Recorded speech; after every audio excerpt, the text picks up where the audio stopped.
Sun, water, and slides. A perfect combination for a family fun day. Water parks are a staple of family vacations everywhere. But what happens to these parks when tourism declines? There are no safety measures and they have bad management. These places become totally abandoned, of course. Hi, I'm Walt, and today I am joined by Will Engel to uncover the stories behind these deadly and abandoned water parks.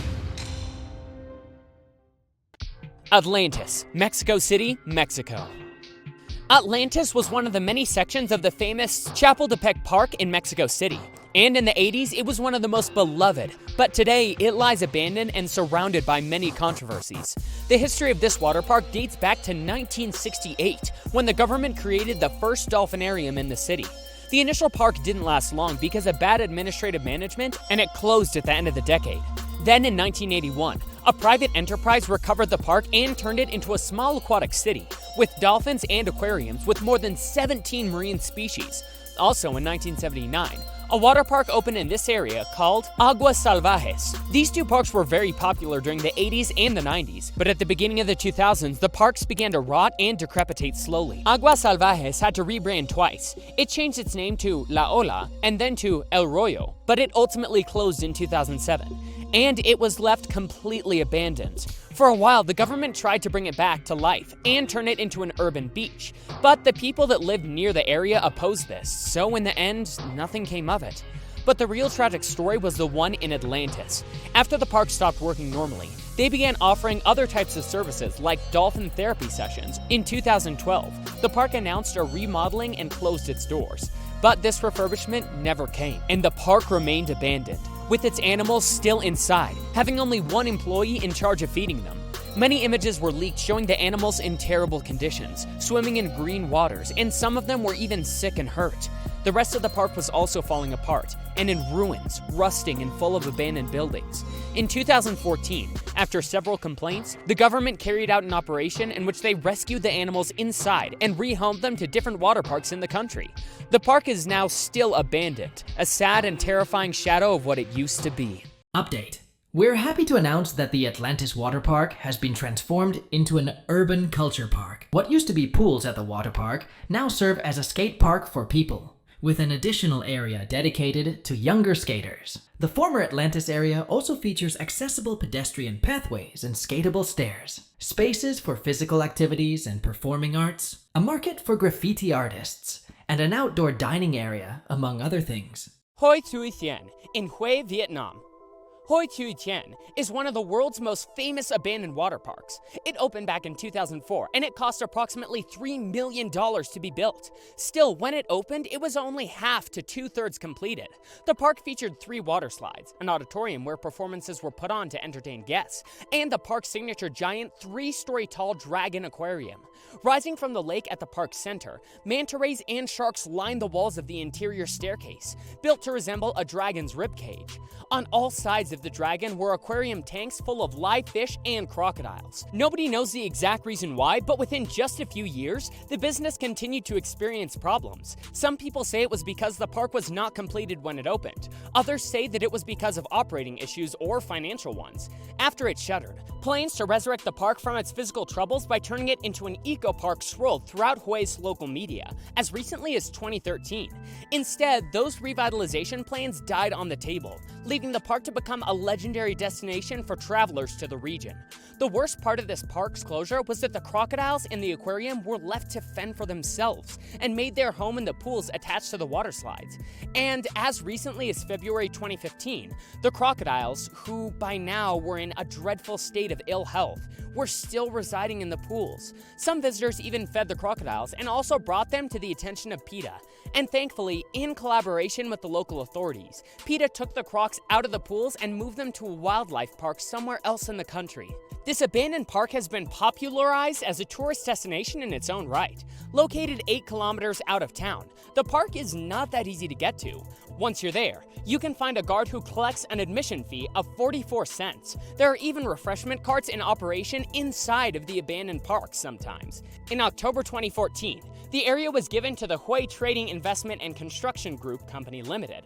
After receiving the project, this unit has planned to rebuild Toitian Lake into a high-class ecotourism area, including a conference center, spa services, restaurants, resorts, performing arts, entertainment, and outdoor camping. However, for many years, this work stood still, and the park remains abandoned. Atlantis Marine Park in Two Rocks, Australia. Atlantis Marine Park opened in 1981. This park was envisioned as Western Australia's alternative to the Gold Coast, a region of Australia famous for its beaches. There were hopes that nearby Perth's boom times would attract tourism to this shiny new ocean-themed park. This park featured pools, pedal boats, live dolphin shows, and an iconic 10-meter-tall statue of King Neptune holding his trident. Initially, the park was a huge success with families from all over flocking to the park to swim in the pools, ride the boats, take pictures with the iconic statue, and watch the dolphin shows. Initially, the park started with 6 trained dolphins for the shows, which gave shows for 9 years. But then, in 1988, the set grew to 9 when 3 dolphins were born in captivity. The new arrivals created new issues for the park. Regulations for dolphin enclosures had changed, and legislation required the park to build a larger area for the dolphins. This caused a massive debt for the park, which had not proved to be the moneymaker its creators had hoped and was already losing money. So the owners decided to close the park. As part of the park's closing, there was an agreement with research scientist and marine park veterinarian Dr. Nick Gales. In return for releasing the company from its financial obligation to the dolphins, they gave him permission to attempt to reintroduce the wild dolphins and their captive-born offspring back into the wild. The adult Atlantis dolphins had been performing in captivity for almost a decade, and the captive-born juveniles had never hunted in the wild, so this was a difficult task. The dolphins struggled. They quickly lost weight. The group structure broke up. One of the juvenile dolphins was reported to be visiting resorts, trying to interact with people, and nearly beaching itself in the process. Ultimately, 3 of the dolphins proved to be incapable of living in the wild. They were recaptured and taken to the aquarium of Western Australia. The fate of the other dolphins is unclear. After February of 1992, none of the wild Atlantis dolphins were ever seen again, though occasional reports come in from local fishers who claim to have run into unusually friendly dolphins in that area. The rest of the park was left completely abandoned. This led to vandalism, so most of the park was covered in graffiti, had destroyed walls, and many of the ocean statues were in an awful condition. And having the empty pools and buildings, the park had a desolate environment. In 2011, a petition started going around calling for immediate action from the owners of the park to restore the site. A plan was put forward to the city of Wanneroo to develop the area into a mix of retail, commercial, and entertainment land uses. In the plan, key features of the marine park, such as King Neptune, would be retained. And then, after several months of restoration, the King Neptune sculpture and surrounding area were reopened to the public in May 2015. Le Aquatic Paradis in Sitges, Spain. Back in 1992, Spain was getting ready to host the most important sporting event of the year, the Barcelona Olympics. This event brought significant economic incentives for the different event venues, including Sitges. New developments came to town. One of these was a water park called Le Aquatic Paradis. Sadly, this park was never particularly popular and visitor numbers were low. Sitges had never really been seen as a family resort, and a water park didn't seem to fit with its reputation as a high-end beach destination. Some called it the Sate Tropas of Spain. It didn't help that Spain's biggest theme park, Port Aventura, was under construction just down the coast in Salou, and it had firmly placed itself front and center as the family destination of choice within Catalonia. Despite the fact that the number of visitors was small, the park continued to run. However, in 1995, Port Aventura was ready, and it proved to be a serious competitor. The Port Aventura Park managed to establish itself as a favorite destination for families. In its first year of operation, it was visited by 2.7 million people, and facing such tough competition, Le Aquatic Paradis made several attempts to survive. The owners tried to get sponsors, laid off staff, and they took on several bank loans. But all that happened was that the water park accumulated more debts than its activities and visitor numbers could pay off. They were also facing major safety issues. Rumors abound to this day about a child being fatally injured after being sucked into the engine of the wave machine. So the park closed its gates, burdened by bad press and even bigger debts. The park was completely abandoned and left to rot. But ironically, as soon as the gates closed, it became a hugely popular counterculture destination because a number of entrances were left open, and the park slowly became populated again. Skaters tore across the shallow pools and the steeped up walls while a band, who had made the park their practicing area, played loud percussive music. Models even used the abandoned site as a backdrop for a fashion shoot. Graffiti artists have made it their own. It has been the location of music videos and fashion editorials. But suddenly, the entrances were closed and even marked with large police signs that warned that trespassing was illegal. Still, urban explorers continued visiting the park, so police made a final move to try and keep them out. With permission from the owner, the police force began to conduct training operations in the park, so of course, fewer people dared going into it. Then, in 2006, a company called Atri SA purchased the old park and signed an agreement with the town of Sitges to develop the area. Their grandiose project for the 13.7-acre site was a cultural complex called Parc des Arts. The plan included a large auditorium, parking, a hotel, residential properties, gardens, and public squares. The Parc des Arts never materialized. As Spain was hit by the global financial crisis, the park remains abandoned to this day, and sadly, there are no new plans for renovating it. Selva Acuática in Manzanillo, Mexico. Manzanillo is internationally known for being one of the most important ports for deep-sea fishing and sailing. It is known as the sailfish capital of the world, and since 1957, it has hosted important national and international fishing competitions, such as the Dorsey Tournament, making it a very attractive fishing destination. It is also one of the busiest tourist areas in Mexico thanks to its beautiful beaches and natural parks. So in 2010, a group of people decided to open a smaller water park on the outskirts of the city to take advantage of all the tourism this city has, and also for the locals. The park was called Aquatic Jungle, and it successfully opened in 2011.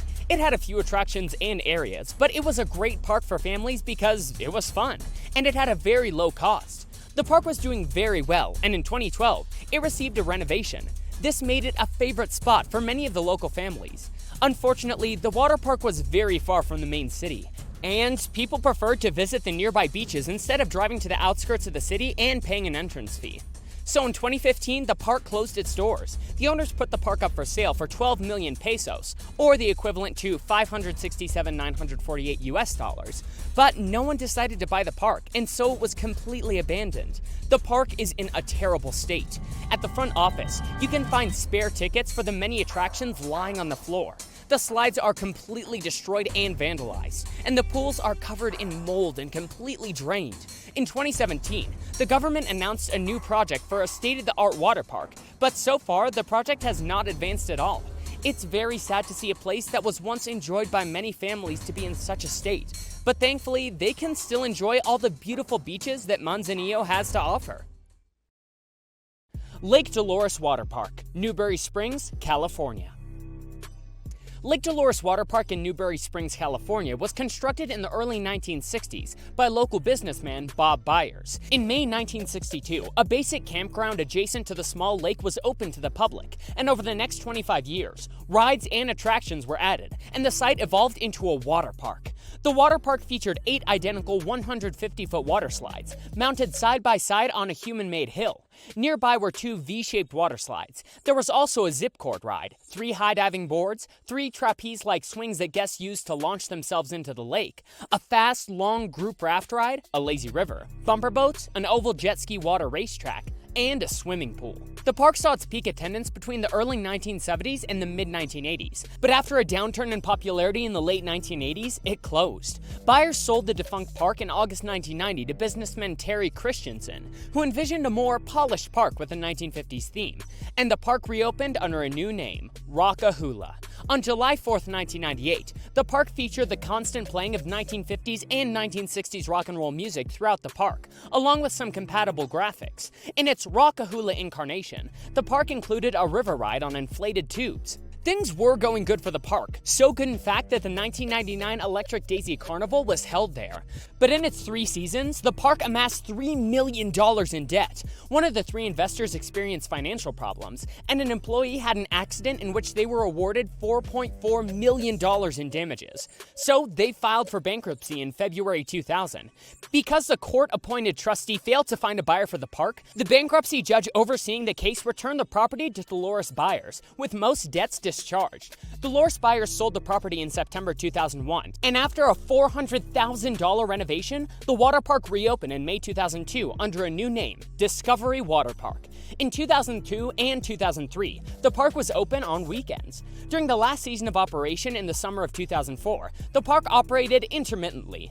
But apparently things didn't work out because the park has been closed since the summer of 2004. Since then, the park has been used for TV shows, films, music videos, commercials, and there have even been efforts to bring it back to life. But this has been to no avail, and the park remains completely abandoned.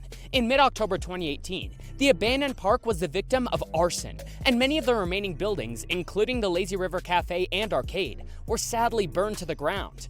Nowadays, the water park is still there, completely abandoned in the middle of the Mojave Desert. On March 30th of this year, it was announced that plans to restore the abandoned water park are moving forward. These plans include rehabbing the 41-acre former water park, restoring the 22-acre lake and 2-acre pond for boating, swimming, and camping, and additional office and admission space, commercial and retail. Hopefully, everything goes well with this restoration, and we can get to see this park become alive again. Wet n Wild in Vinland Station, Ontario, Canada. Prudhomme's Landing was once one of the biggest recreation and entertainment venues in Ontario. It was a very popular and affordable spot for young people and families, and once saw as many as 7,000 guests per day during its summer operating season.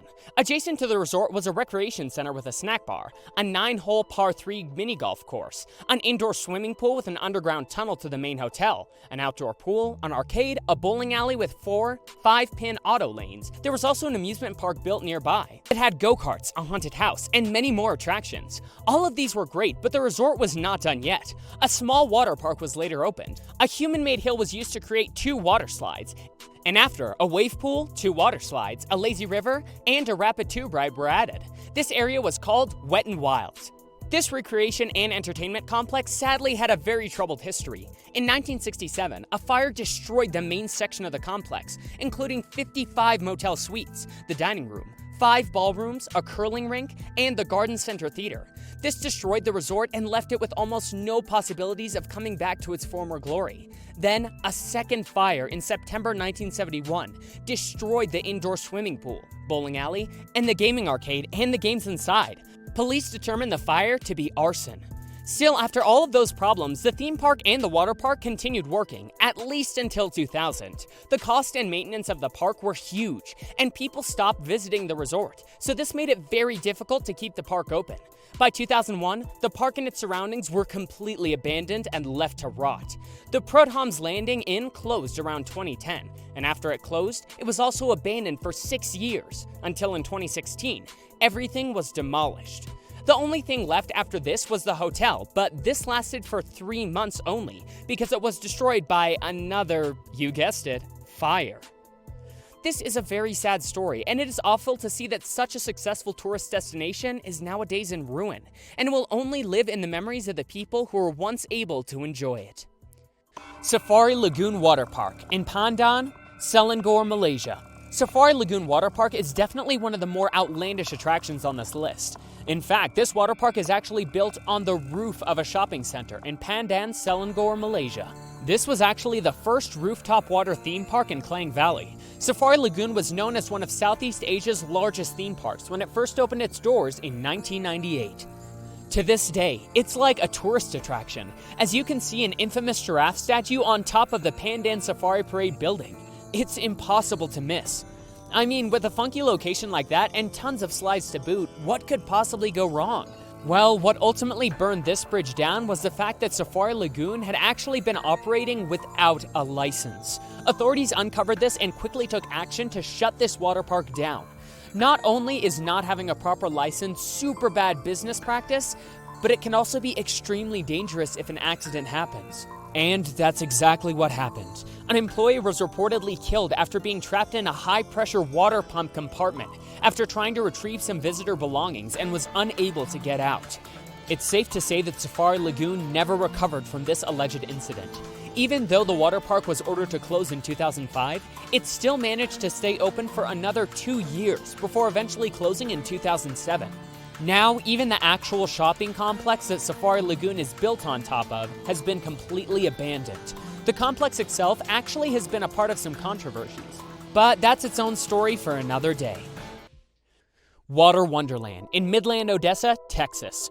Next up, we have Water Wonderland. Yes, you heard that right, but it is no longer a wonderland by any means. Water Wonderland was a water park in Midland, Odessa, Texas. It was a very popular attraction in the 1980s, which honestly just feels like a lifetime ago now that we think about it. With everyone out and about, families from all over the world would visit the water park during the summer. When it opened in 1980, Water Wonderland was a bustling summer destination for families in the Odessa area. Things really took a turn for the worst once debts started rolling in. In fact, Water Wonderland had to officially file for bankruptcy in the 90s, and as if that wasn't bad enough, a child got injured on a ride, and a lawsuit was promptly filed. This proved to be the final straw, and Water Wonderland had to close its doors. For over 11 years, the water park would sit vacantly and soon be forgotten. It became a wasteland vandalized by graffiti. Almost apocalyptic-like. However, there seemed to be a light at the end of the tunnel. In 2018, the park had been sold, and there were actually plans in action to renovate the site. The new owner had a lot of new plans and ideas for the park. In fact, the new owner stated that he hoped this could happen by the end of 2020. Construction had already started, but there have been no other updates ever since. Could a new water park rise from the ashes, or will it forever stay in the shadows of Water Wonderland? Makassar Beach Pavilion in Cape Town, South Africa. We've got the Makassar Beach Pavilion in Cape Town, South Africa. What used to be is now a shell of its former self. In fact, most Cape Townians haven't even heard about this place. Makassar Beach Pavilion was a water park built in 1991 on South Africa's False Bay coast. The site is located within the Makassar Dunes Nature Reserve area, which is a 2,760-acre conservation area dedicated to safeguarding the area's sand dunes and flora. But let's go back to the very beginning. Makassar Beach was named after Sheikh Yusuf from the Sultanate of Goa, which is now known as Makassar in Indonesia. The main reason for the park's abandonment was due to financial issues. I mean, with tons of people come tons of cash. This meant that maintenance had to be very high, as a lot of budgeting had to be done for employees and proper equipment.